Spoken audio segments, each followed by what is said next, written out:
December 26th, 1996. 5:52 in the morning.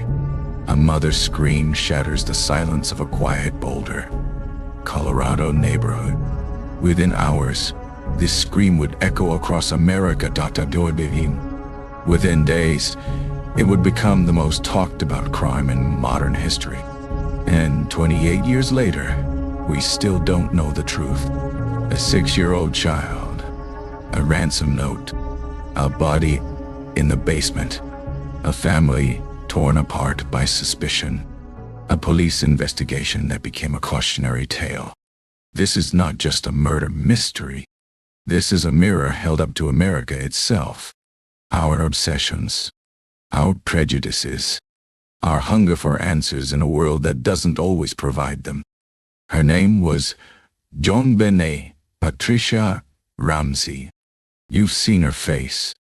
The blonde curls, the pageant makeup, the smile that launched 1,000 theories. But before she became a headline, before she became a debate, before she became an unsolved mystery that would haunt a nation, she was just a little girl who loved to perform, who loved Christmas morning, who went to bed on Christmas night, 1996,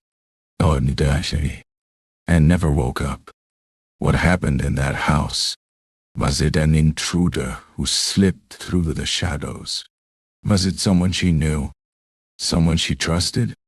Or was it something else entirely? The evidence points in every direction. The theories multiply with each passing year. And the truth remains as elusive as it was that December morning when everything changed. This is the JonBenét Ramsey case. Not the tabloid version, not the conspiracy theory. Just the facts, the evidence, the questions that still need answers. And maybe, just maybe, we'll get closer to understanding what really happened at Christmas night in Boulder, Colorado. Let's begin where all stories begin. At the beginning. Boulder, Colorado, 1996. A city nestled against the Rocky Mountains. Population 70,000. Known for its university, its progressive politics, its natural beauty, and for being the kind of place where people felt safe, where children rode bikes without supervision, where doors were sometimes left unlocked. A bubble of prosperity and peace, about to be shattered. The Ramseys lived at 755 15th Street, a Tudor-style mansion, 7,000 square feet, 15 rooms spread across 3 floors, plus a basement. It was beautiful, expensive, the kind of house that spoke of success. John Ramsey, the father, had built a billion-dollar computer company. Patsy Ramsey, the mother, was a former beauty queen. Miss West Virginia, 1977 tour. They had everything a family could want. JonBenét Patricia Ramsey was born August 6, 1990, the youngest of 4 children. Her name combined her father's first and middle names, JonBenét.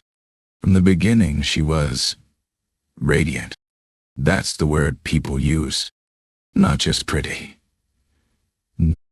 Radiant.co. She had her mother's pageant genes. By age 4, she was competing. Tiny tiaras, elaborate costumes, stage presence that seemed impossible for someone so young.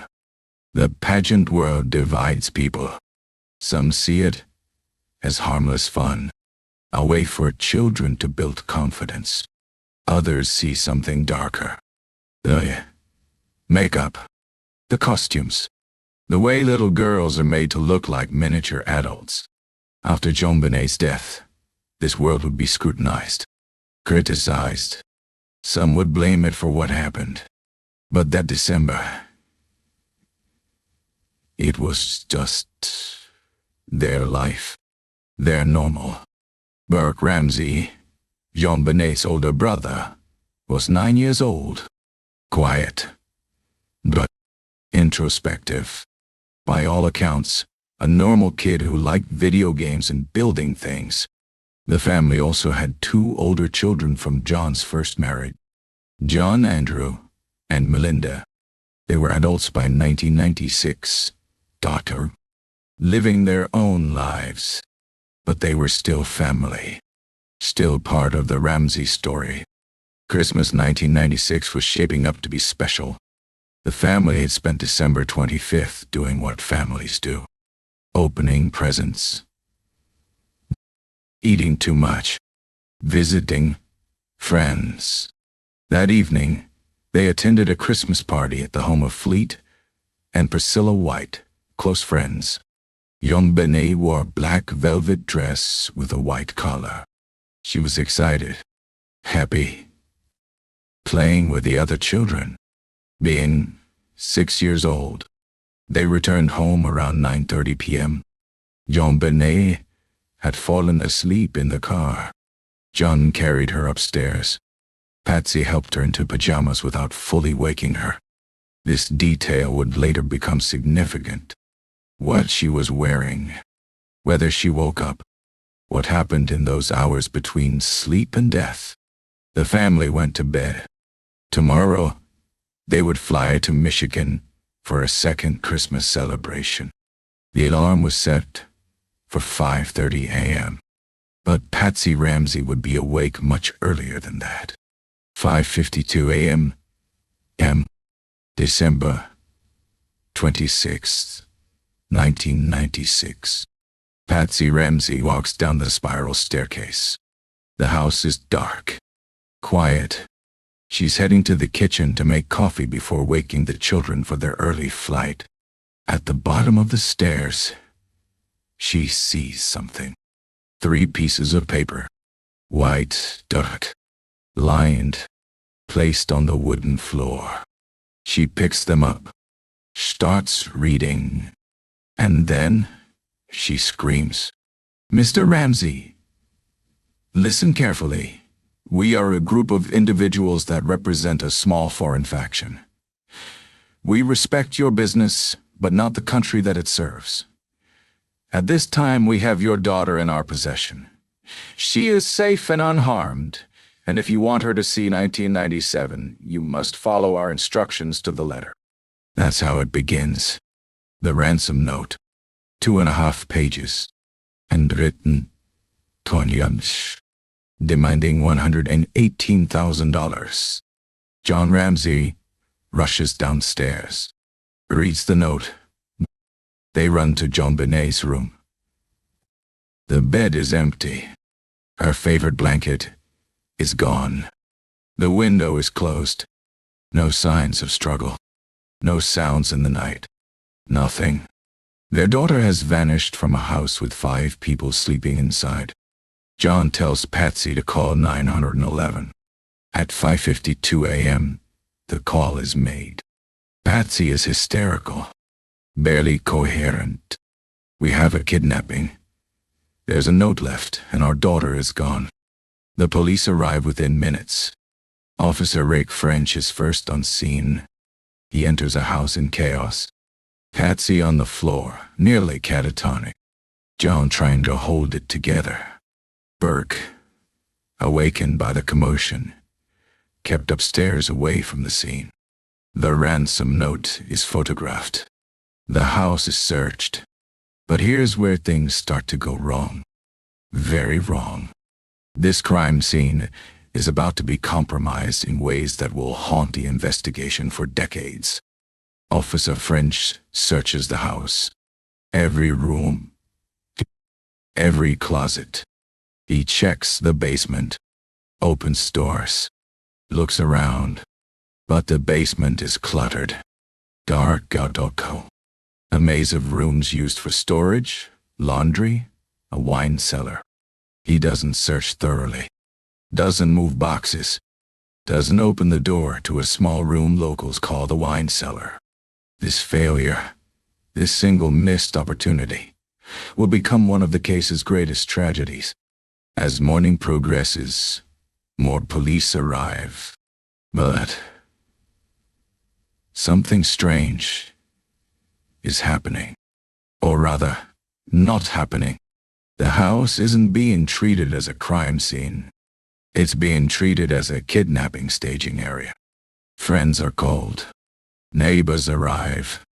People walking through rooms, touching surfaces, contaminating evidence. The Ramsey's pastor comes.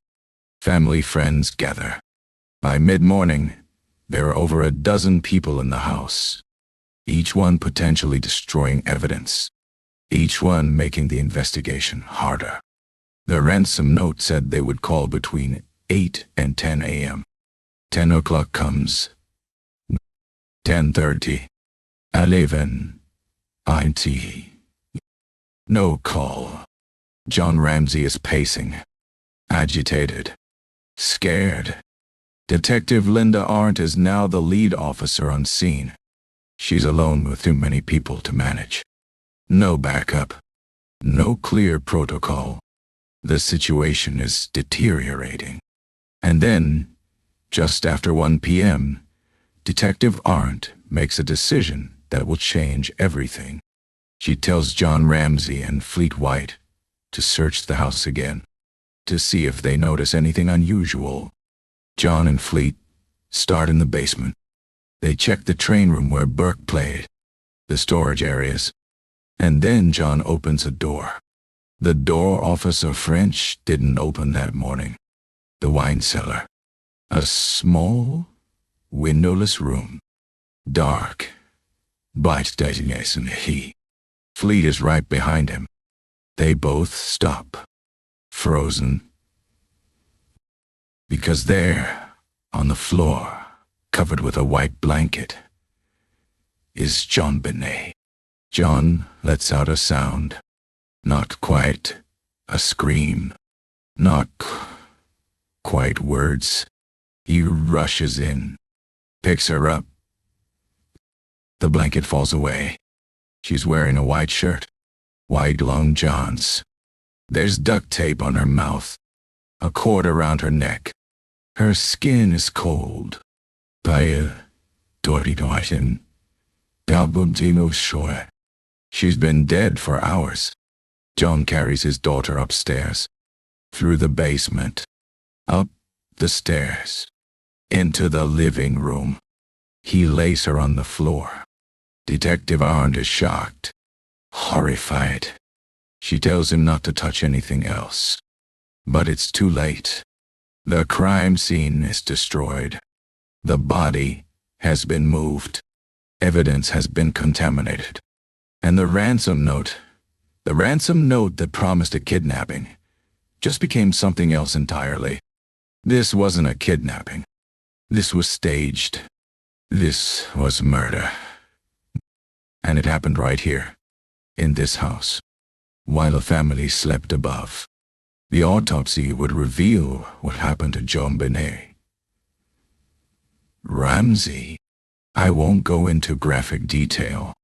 What matters is this. She died from asphyxiation due to strangulation.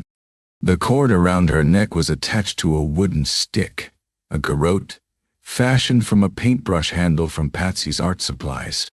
There was also a skull fracture. Massive. The medical examiner determined it happened around the same time as the strangulation. Which came first? That debate continues. There were other injuries. Evidence of prior, inappropriate contact. This finding would fuel theories and investigations for years. Was this assault recent? Historical? The medical examiners disagreed. What's certain is this. JonBenét Ramsey suffered horribly. And whoever did this spent time with her body. This wasn't a quick act of violence. This was prolonged, calculated. The duct tape, the cord, the positioning. Someone took their time. In that basement, while the family slept upstairs. The wine cellar where she was found measured approximately 12 by 7 feet. Windowless. The door had no lock. Inside, investigators found the white blanket that covered her. A pink Barbie nightgown that didn't belong there. And something else. Something that would become crucial. Touch DNA. Microscopic. On her long johns. On her underwear. Maya DNA. Tonti Jones. Not matching anyone in the family. Not in any database. Unknown. Unidentified. A ghost in the evidence. The ransom note became a puzzle unto itself. 2.5 pages. 373 words. Written on paper from a notepad found in the house. With a pen from the house. The amount demanded, $118,000, was oddly specific. It was almost exactly John Ramsey's yearly bonus. How would an intruder know this? The note referenced a small foreign faction. It quoted movies. Don't try to grow a brain. That's from Speed. It's theatrical. Strange. Excessive. Most ransom notes are brief. This one rambled. Handwriting experts analyzed the note. They couldn't definitively say who wrote it, but couldn't rule anyone out either.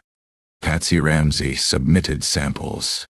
Dawn submitted samples. The notepad had practice starts on earlier pages.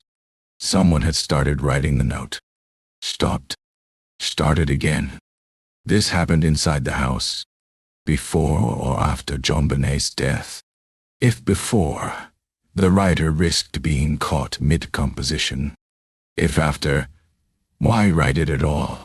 Why stage a kidnapping when the victim is dead in the basement? The house itself told a story. But what story? There was a window in the basement, broken, leading to a well outside. John Ramsey said he'd broken it himself months earlier when locked out. Was this the intruder's entry point? The window well had undisturbed cobwebs. The windowsill had dust. No scuff marks. No disturbance. If someone climbed through, they did so without leaving traces. The doors were all locked that morning. The alarm wasn't set, but the doors were secured. So how did an intruder get in? And how did they get out? Then there's the pineapple. In the kitchen, investigators found a bowl of pineapple with milk, partially eaten. A large serving spoon in the bowl. Burke and Patsy's fingerprints were on the bowl. The autopsy found pineapple in JonBenét's digestive system. She'd eaten it within hours of her death. But John and Patsy insisted she was asleep when they got home. Never woke up. Never came downstairs. So who fed her pineapple? And why does it matter? Because it places JonBenét downstairs. Awake. After the family returned home. It contradicts the parents' timeline. The crime scene was a disaster. That's not opinion. That's documented fact. By the time proper investigation began, over a dozen people had walked through the house. Evidence was moved. Surfaces touched. The body relocated. The crime scene wasn't secured for hours. This wasn't entirely the police's fault. They thought they had a kidnapping, not a murder scene. But the result was catastrophic. Evidence that might have solved this case was lost, forever in those first hours. Contaminated, destroyed, gone. The Boulder Police Department had never handled a child murder case. Boulder averaged 1 homicide per year, usually bar fights, domestic incidents. Nothing like this. They were overwhelmed from the start. Within days, a case had national attention. Media trucks lined the street. Reporters everywhere. The pressure was immense. And the investigation was troubled from the beginning. Mistakes compounded. Theories multiplied. And the truth got buried under assumptions and errors. From early on, police focused on the family. The statistics support this. In child murders, family members are responsible 75% of the time. The ransom note seemed staged. The crime scene seemed inconsistent with an intruder. And there were oddities. John and Patsy hired lawyers almost immediately. They stopped cooperating fully with police. They gave interviews to CNN before sitting for formal police interrogation. To investigators, this looked like guilt. To the Ramseys, it looked like self-preservation. The media frenzy was unlike anything America had seen before. JonBenét's pageant photos were everywhere. The videos of her performing, singing, dancing, dressed in elaborate costumes, played on loop. Talk shows debated, newspapers speculated, and public opinion formed. Many people decided the parents were guilty. The pageant background, the wealth, the lawyers, it all seemed suspicious. But suspicion isn't evidence, and evidence was something this case desperately lacked. Boulder police and the district attorney's office clashed. Publicly, repeatedly, police wanted to charge the Ramseys. Alex Hunter wasn't convinced. He brought in outside experts, profilers, forensic specialists. They reviewed the evidence, and many concluded the case wasn't clear-cut. There were problems with the intruder theory, but there were also problems with the family theory. Nothing fit perfectly. Everything had contradictions. And in American justice, you need proof beyond reasonable doubt. They didn't have it. Burke Ramsey, age 9, was questioned. Gently, carefully. He seemed confused, detached almost. He said he slept through everything, heard nothing, knew nothing. Child psychologists evaluated him, found no signs of involvement, no trauma markers suggesting he witnessed violence. Years later, he would be named in theories, accused by some of being involved. He would sue for defamation and win. But in those early days, investigators mostly ruled him out. He was a child, a traumatized child who'd lost his sister and seen his family destroyed. The grand jury convened in 1998. For 13 months, they heard evidence, saw crime scene photos, listened to experts. In October 1999, they voted. The results were sealed. But years later, we learned the truth. The grand jury voted to indict John and Patsy Ramsey, not for murder, for child abuse resulting in death, and for accessory to a crime. But Alex Hunter refused to sign the indictment. Without his signature, there were no charges. He said the evidence wasn't strong enough. He didn't believe he could win at trial. Meanwhile, other suspects emerged. John Mark Carr, a school teacher, confessed in 2006. Said he was with JonBenét when she died. It made international headlines. He was arrested in Thailand, extradited to Colorado. And then, his DNA didn't match. His confession was false. He wasn't even in Colorado that Christmas. He was in Alabama. The confession was a fantasy, a desperate grab for attention. He was released. The Ramseys had gotten their hopes up, and then crushed again. There were other suspects too. A man who played Santa Claus at a party JonBenét attended, Bill McReynolds. He died in 2002. His DNA didn't match. A local journalist wrote about him suspiciously, but there was never real evidence. Just proximity, just suspicion. The case became a magnet for theories. Every local eccentric, every person with a tangential connection, everyone became a suspect in someone's theory, and the real killer remained invisible. 28 years later, There are three main theories. Each has supporters. Each has evidence. Each has problems. Let's examine them fairly, not to convince you of any particular truth, but to show you why this case remains unsolved, why the answer isn't simple, why Americans still debate this on social media, in documentaries, in podcast after podcast, because the evidence points everywhere and nowhere. Theory 1. An intruder. Someone who knew the family, who'd been in the house before, who knew the layout, who knew about John's bonus. This person entered while the family slept, perhaps through an unlocked door. Perhaps they had a key. They found JonBenét, took her to the basement. Things went wrong. Assault, violence, destruction, death. Then, staging. The ransom note written to confuse police, to buy time. The unknown DNA supports this theory.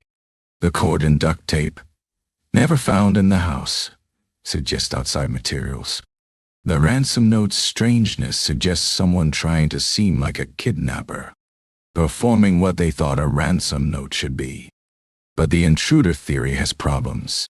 No sign of forced entry.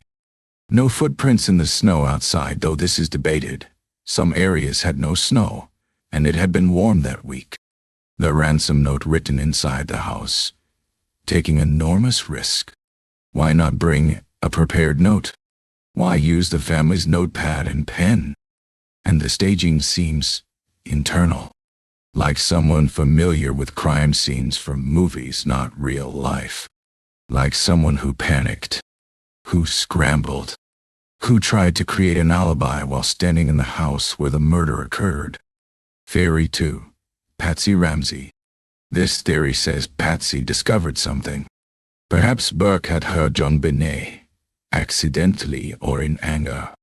Perhaps JonBenét had a bathroom accident, common for her age, and in frustration, Patsy struck her.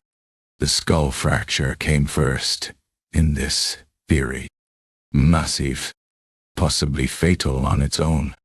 Then panic, staging to cover what happened. The garrote to make it look like an intruder's work.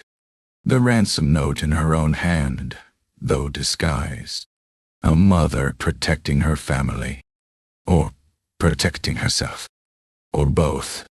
Evidence for this: the ransom note's similarities to Patsy's handwriting, the $118,000 amount matching John's bonus, family knowledge, the note written on their notepad.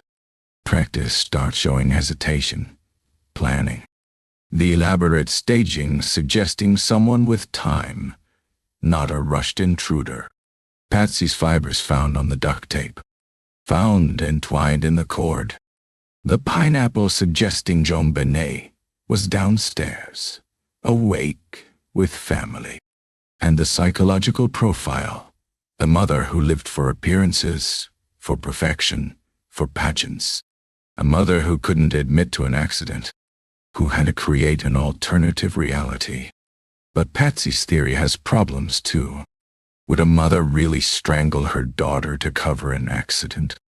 The garrote was tightened with such force that it deeply embedded in JonBenét's neck. That's not staging.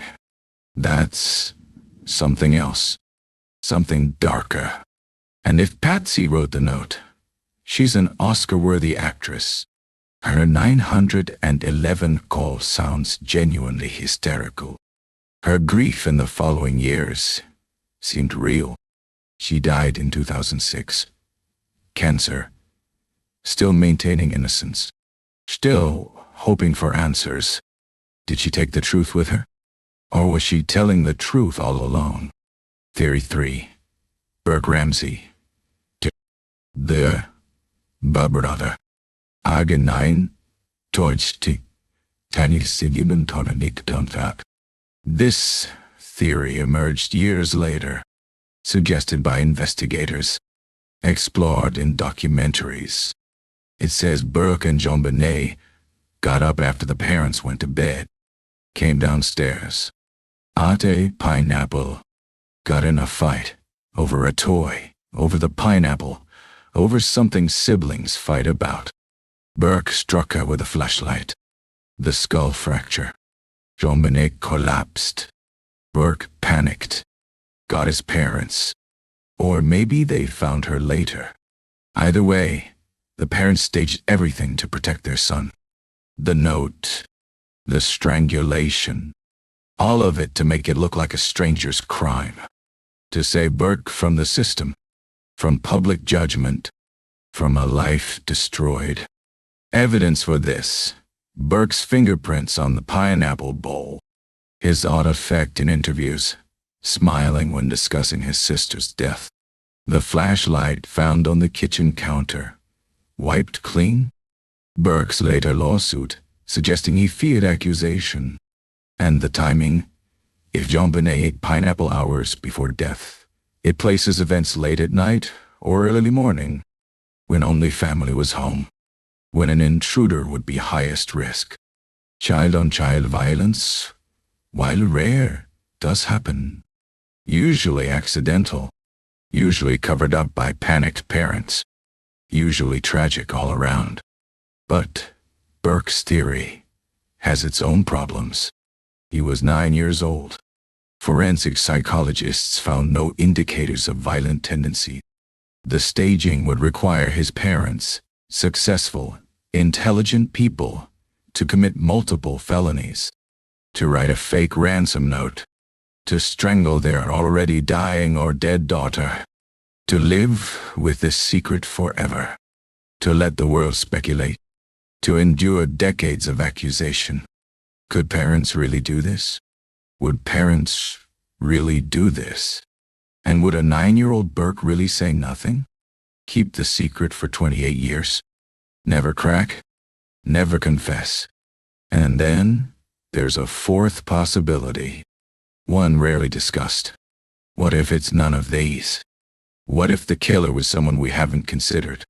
Someone whose name never made the papers? Someone who knew the family tangentially. A worker who'd been in the house. A friend of a friend. Someone who slipped through the investigation's cracks. The unknown DNA suggests this. DNA? That's never been matched. That doesn't belong to any Ramsey. That doesn't belong to any known suspect. DNA that might belong to the real killer. Still out there. Still unknown. Still free. DNA, don't die.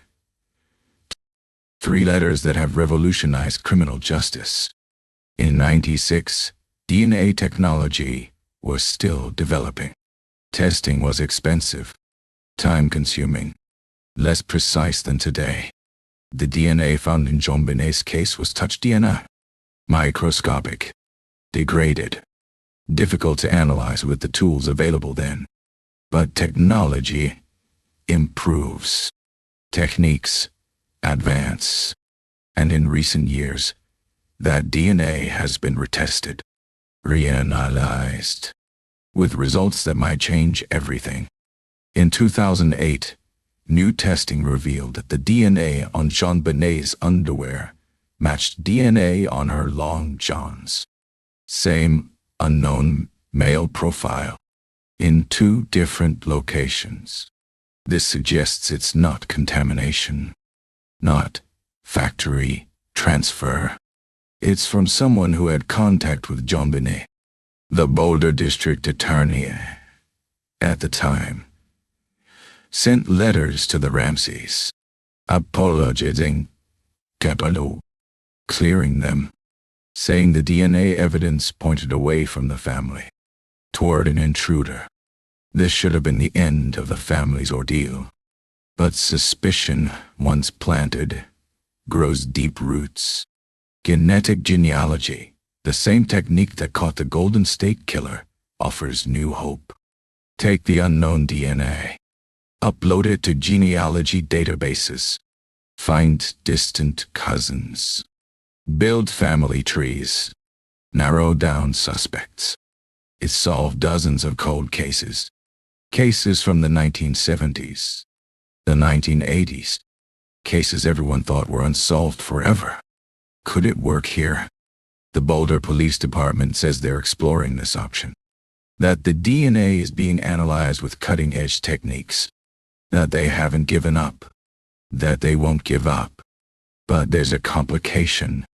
The DNA sample is small, degraded, partial, date 2. It might not be enough for genetic genealogy.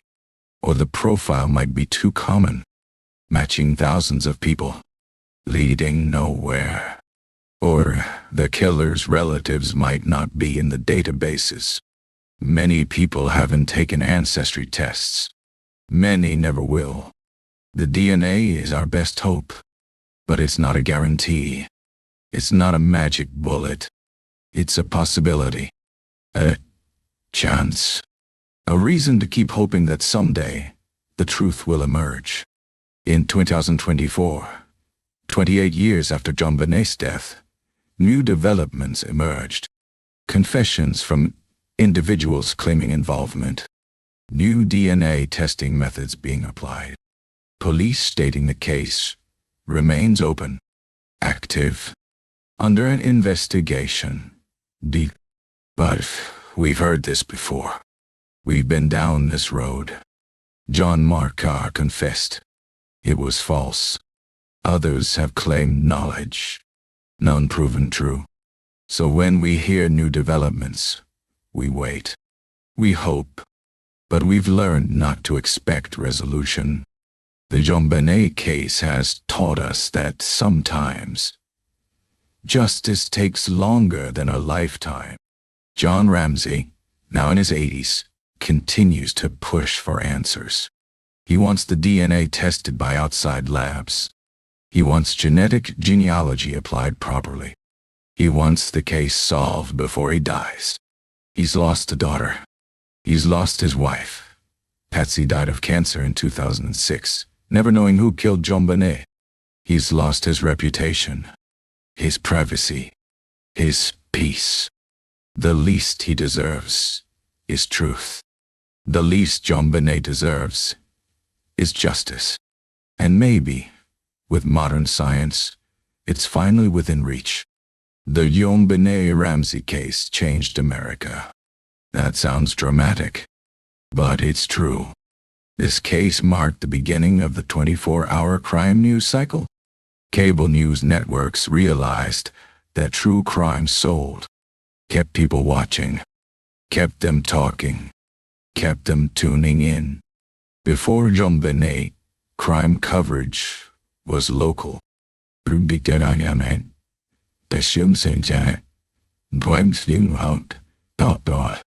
After JonBenét, it was national, endless, obsessive. We couldn't look away, and media companies learned that we didn't want to. The pageant photos sparked a national conversation. Was it appropriate to dress 6-year-olds like adults? To put makeup on children? To parade them on stage for judges? Some defended it as innocent fun. Others saw something darker. The sexualization of children. The emphasis on appearance over substance. After JonBenét's death, child beauty pageants faced scrutiny they'd never experienced before. Some parents pulled their children out. Others doubled down. The debate continues today, and JonBenét's face remains its most famous symbol. The case also exposed how wealth and class affect justice. The Ramseys could afford expensive lawyers, could hire their own investigators, could control their media narrative to some degree. A poor family in the same situation wouldn't have these advantages. They'd be arrested, charged, likely convicted. The system treats people differently. We know this intellectually. But the Ramsey case made it visible, made it undeniable, and it made many Americans uncomfortable with truths they'd rather not face. Tabloid journalism, reached new lows. Or highs, depending on your perspective. Every detail of the Ramseys' lives was published. Their finances, their marriage, their sex life. Rumors became headlines. Speculation became fact. And once published, it couldn't be taken back. The internet was just emerging in 1996 on, but it would amplify everything. Message boards debated theories. Websites claimed to have solved the case. Everyone with a keyboard became an investigator.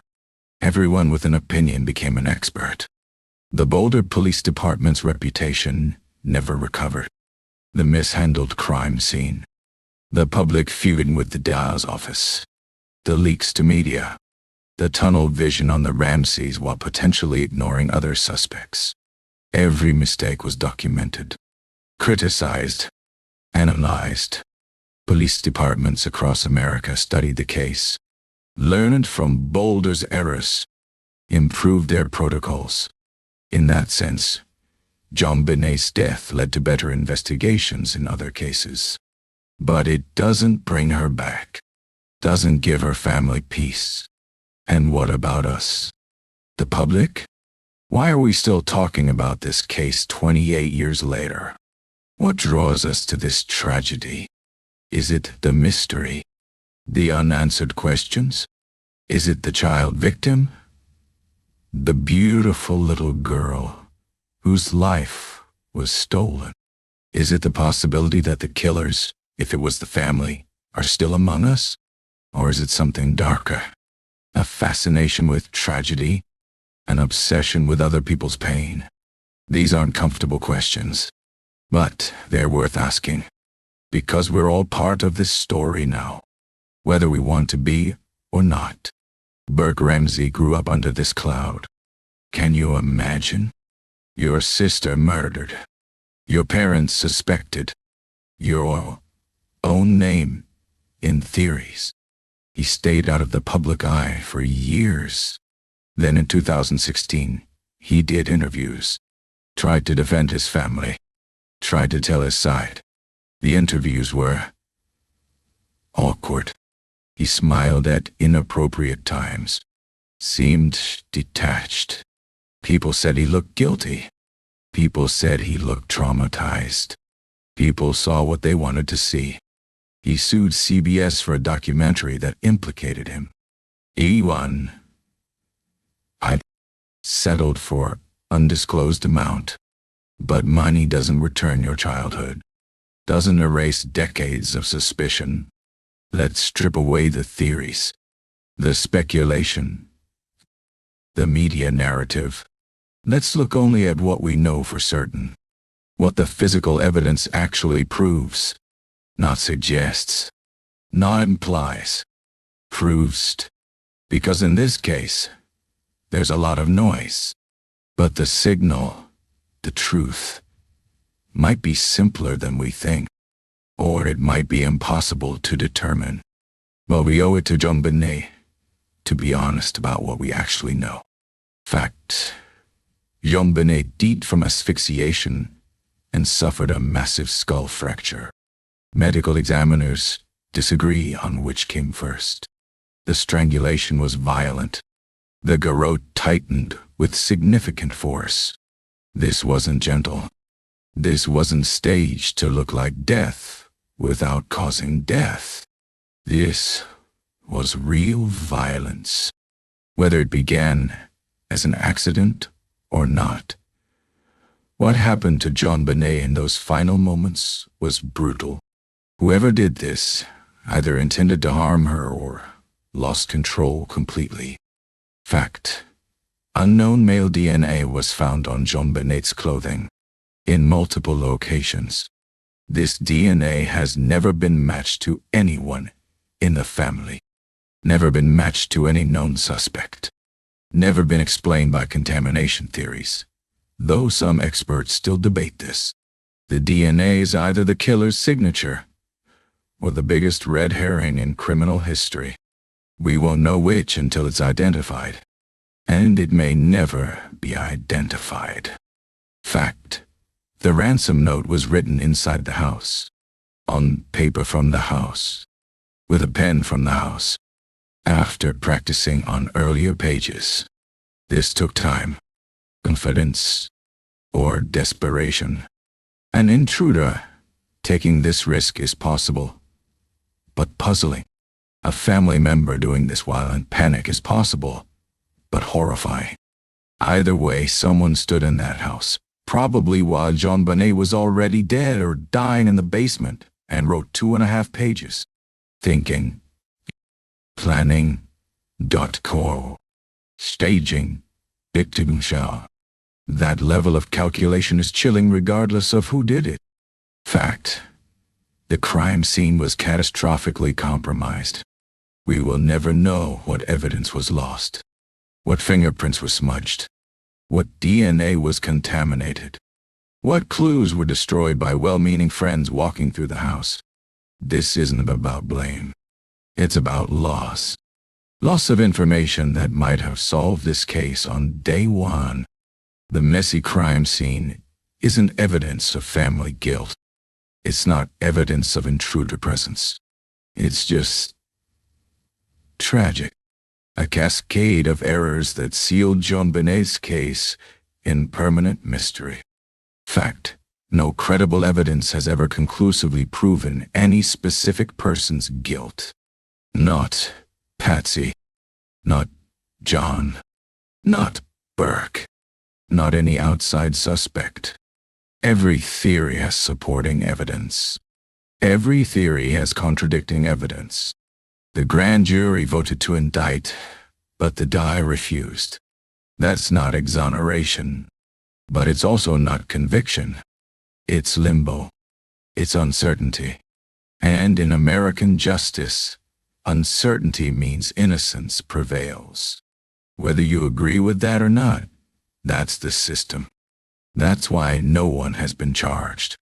Not because of wealth or connections. Because the evidence doesn't meet the legal threshold. What does this mean? It means we might never know with certainty what happened that Christmas night. We might spend another 28 years debating, analyzing, did she out, didn't they die, theorizing, or genetic genealogy might crack it next month. The DNA might lead to a name, an arrest, a confession, a trial, justice finally, for JonBenét. It's possible, but it's happened in other cases that seemed equally impossible. But it's also possible that this case will outlive everyone involved. That JonBenét's murder will remain one of those permanent mysteries. Like the Zodiac Killer, like D.B. Cooper, Tardo, Unsolved, unforgotten, but unsolved. Sometimes in all the theories and debates and DNA discussions, we forget. We forget that JonBenét Ramsey was a real child. Not a mystery. Not a debate topic. Not a true crime entertainment. A 6-year-old girl who liked to sing, who performed at her school's Christmas program just days before she died, who lived with her brother, who loved her parents, who had dreams and fears and favorite foods and a whole life ahead of her. All of it taken in one night, in her own home, in the basement, while her family slept above. Think about what was stolen from her. First grade, learning to read chapter books, making friends, birthday parties, losing her first tooth. Wait, she'd already lost some, but losing more teeth, growing taller, learning to ride a bike without training wheels, middle school dances, high school, college, maybe a career, maybe a family of her own. All of it gone, erased, because someone, for reasons we still don't fully understand, decided that night to take everything from a 6-year-old child. Patsy Ramsey lived 10 more years after JonBenét's death. 10 years of suspicion, of being called a killer by strangers, of seeing her daughter's face on tabloids and grocery stores, of knowing that millions of people believe she murdered her own child. She maintained her innocence until the day she died. June 24, 2006. Ovarian cancer. Died. She was 49 years old. In her final years, the DNA evidence had cleared the family, but public opinion hadn't shifted. She died without resolution, without peace, without justice for her daughter. Jon Ramsey remarried, tried to build a new life, but the case never left him. How could it? He spent 28 years advocating for new DNA testing, for genetic genealogy, for keeping JonBenét's case alive.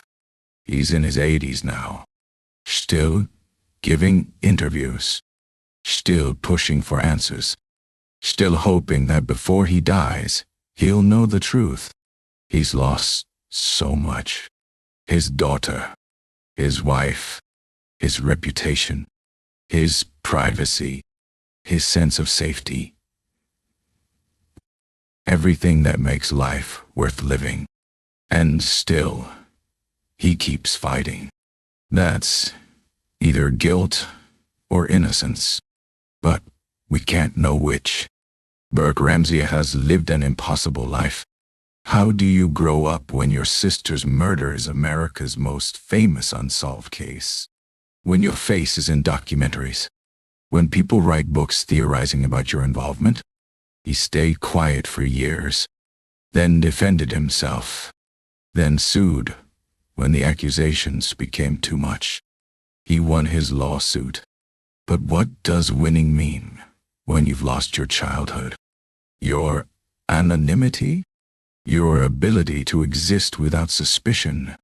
He was 9 years old, and the world has never let him forget the worst day of his life. The investigators who worked this case carry it too. Detective Linda Arndt, who was there that day, who watched John carry JonBenét's body upstairs, who managed a contaminated crime scene with no support. She left the department. The case broke her. She gave interviews years later, still haunted, still second-guessing decisions made in impossible circumstances. Other detectives worked the case for years, retired without solving it. That's a burden, a professional failure that becomes personal, because it's not just about closing a case. It's about justice for a murdered child, and they couldn't deliver it. And what about the Boulder community? The neighbors who were questioned, the friends who came to the house that morning, the people who knew the Ramseys casually. Some defended the family, some suspected them. Friendships ended, the community fractured, trust eroded. A town that prided itself on safety and progressive values had to confront the reality that a child was murdered, and no one could stop it. No one could solve it. No one could make it right. That loss of innocence, it's real. It's permanent. It affects everyone who lived through it. There's a gravestone in Marietta, Georgia, St. James Episcopal Cemetery. That's where JonBenét is buried, next to her mother now. The stone reads, JonBenét Patricia Ramsey, August 6, 1990. December 25th, 1996. Wait, December 25th? She died on December 26th, but she was last seen alive on Christmas Day. So the family chose that date. The last day she was alive. The last day she was happy. The last Christmas. It's a small detail, but it tells you something about grief. About how a family tries to hold on to the last moments of normalcy before everything shattered. As of 2024, the JonBenét Ramsey case remains open, officially unsolved. The Boulder Police Department maintains a dedicated team. They follow new leads, apply new technology. They claim progress though details remain confidential. This is standard procedure. You don't announce breakthroughs before arrests. You don't reveal investigative strategies while the killer might be watching. So we wait. We hope. We wonder if this time, maybe this time, it's real. Genetic genealogy offers the best hope we've had in decades. The technology has proven itself. It solved cases that were cold for 40, 50 years. Cases where the only evidence was partial DNA. Cases everyone assumed would never be solved. It works. The question is whether the JonBenét DNA is good enough quality. Whether it's unique enough. Whether the killer's relatives have uploaded their DNA to ancestry databases. These are variables we can't control. We can only wait and see. In recent years, multiple people have confessed. None have panned out. This happens in high-profile cases. People confess to crimes they didn't commit. For attention. For fame. For psychological reasons we don't fully understand. John Mark Carr was the most famous false confessor, but he wasn't the only one. Each confession raises hopes. Each one gets investigated. Each one leads nowhere. It's cruel. To the family. To the public. To JonBenét's memory. But it's reality. Fame attracts confessions. And confessions must be verified. That takes time, resources, and often leads to disappointment. The media interest hasn't died. Every few years, a new documentary, a new book, a new podcast, each promising new insights, new evidence, new theories. Some are well-researched, some are exploitation, and it's hard to tell which is which sometimes. The case has become an industry. People make careers analyzing it, make money discussing it. Is that wrong? Maybe. Maybe not. If it keeps pressure on investigators. If it keeps the case in public consciousness. If it leads to that one tip that solves everything, maybe the media attention serves a purpose. Or maybe we're all just participating in an endless cycle of speculation that helps no one.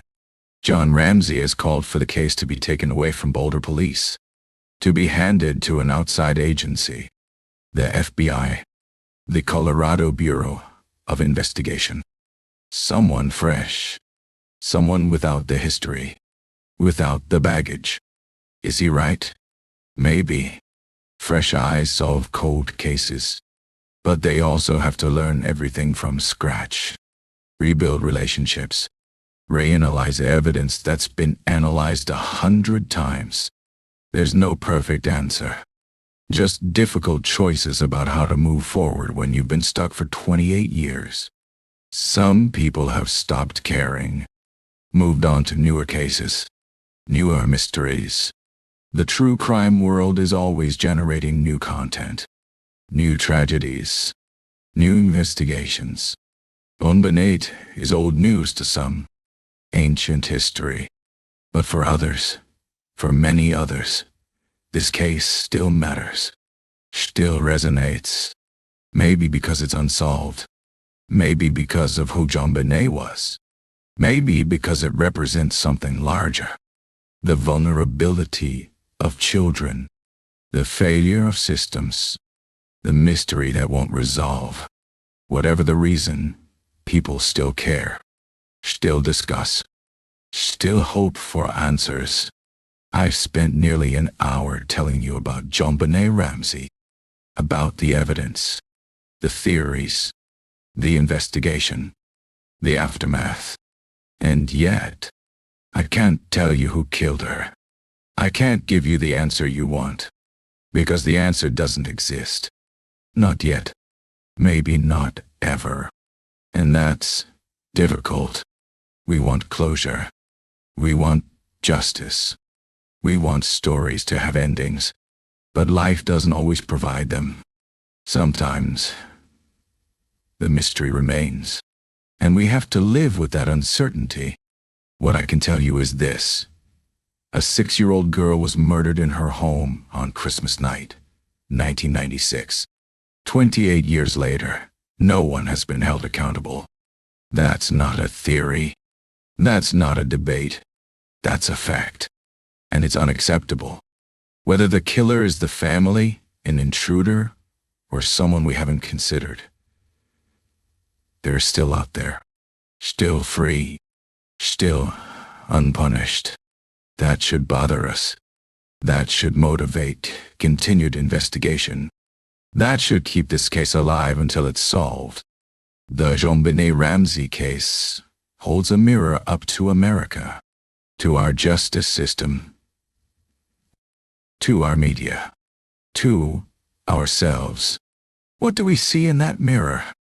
A system that sometimes fails, a media that sometimes exploits, a public that sometimes judges without evidence, but also a system that keeps trying, a media that won't let us forget, a public that still demands justice. We're flawed, all of us, but we're also persistent. And maybe that persistence eventually leads to truth.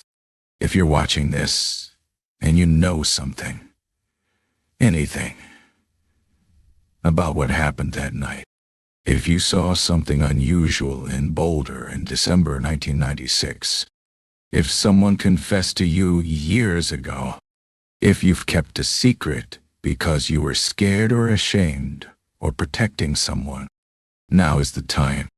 28 years is long enough. JonBenét deserves justice. Her family deserves peace. And whoever did this needs to be held accountable. The Boulder Police tip line is still active. Anonymous tips are accepted. It's never too late to do the right thing. To the person who killed JonBenét Ramsey, if you're listening, time hasn't forgotten you. Technology is advancing. DNA genealogy is solving cases from decades ago. Cases where the killers thought they were safe, thought enough time had passed. They were wrong. You might think you've gotten away with it. That 28 years means you're safe. But you're not. The net is tightening. The technology is improving. And one day, maybe soon, your DNA will lead investigators to your door. Justice is patient, but it's also inevitable. For the rest of us, what can we learn from this tragedy? Several things. That child safety matters more than appearance. That pageantry for children requires scrutiny. That we should teach our kids awareness without stealing their innocence. That home security matters, even in safe neighborhoods. That we shouldn't rush to judgment without evidence. That media consumption should be critical, not passive. That true crime isn't just entertainment. It's real people, real suffering, real families destroyed. We owe them respect, not just our attention. JonBenét would have been 34 years old this year. Think about that. She might have had a career, a family. She might have channeled her performance skills into acting or music. Or maybe she would have left that world behind entirely. Become a teacher like her mother once hoped. We'll never know. And that's the real tragedy. Not just her death, but everything that could have been, should have been, inside. All the years stolen, all the moments erased, all the potential extinguished. That's what murder takes. Not just a life, but all the lives that life would have touched. There's a foundation in JonBenét's name now, helping children, fighting exploitation, doing good from terrible tragedy. It doesn't fix what happened, doesn't bring her back, but it means something. It means her life mattered beyond the mystery, beyond the headlines, beyond the theories. She mattered as a person, as a child, as someone who existed and brought joy before that joy was stolen. Maybe that's how we should remember her. Not as a cold case, but as a person who deserved better than she got. One day, this case will be solved. I believe that. Maybe through DNA, maybe through a deathbed confession, maybe through some piece of evidence we haven't considered. But it will be solved. And when it is, everything will change. The theories will evaporate. The debates will end. The truth will be undeniable. And we'll look back at these 28 years and wonder how we missed it. What was obvious all along. That's how it usually goes when cold cases break open. The answer was there. We just couldn't see it. Until suddenly, we could. Until that day comes, we wait. We remember. We keep JonBenét's name alive. Not as a victim, not as a mystery, but as a reminder. A reminder that justice matters. That children deserve protection. That cases don't close themselves. That persistence in technology and hope sometimes, eventually, lead to truth. And when the truth finally comes, when whoever killed JonBenét Ramsey is finally identified, arrested, tried, and convicted, maybe then, finally that little girl can rest in peace. This has been the story of JonBenét Patricia Ramsey, daughter, sister, 6-year-old child who died too young, too violently, too mysteriously. For 28 years, the world has asked, what happened that Christmas night? And for 28 years, the silence has been deafening. But silence, eventually, breaks. And when it does, when justice finally arrives, we'll be here, waiting, watching, what? Remembering. Remember her name. Remember her face. Remember that she deserves better than being an unsolved mystery. She deserves justice. And one day, God willing, she'll get it.